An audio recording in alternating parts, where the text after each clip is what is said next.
Hello everyone, সকলে কেমন আছো?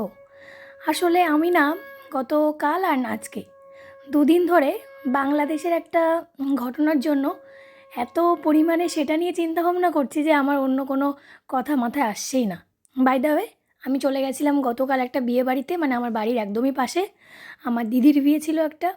তো ওখানে যাওয়ার পর প্রথমে আমি ভেতরে প্রবেশ করে দিদির ওখানে গেছিলাম যে সকলকে আমার বন্ধুদের একটু দেখাই দিদিকে কেমন লাগছে।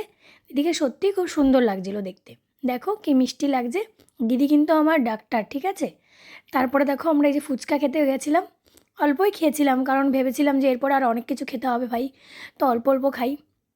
তারপর দেখো এই যে ফিশ বল অ্যান্ড কাবাব খেলাম। তারপর দেখতে দেখতে আমার জিজু চলে আসলো, তো জিজুকেই একটু আপ্যায়ন করা হচ্ছিলো। আমাদের মধ্যে গেট ধরার একটা রিচুয়াল চলে, তো সেটাই হচ্ছিলো। তারপরে একটুখানি প্রবলেমের কারণে আমি আর বিয়েবাড়িতে মেন কোর্সটা খাইনি, তো আমি বাড়িতে চলে এসেছিলাম। নাচ হচ্ছিলো এখানে সবাই, তো তোমাদের কেমন লাগলো জানিও।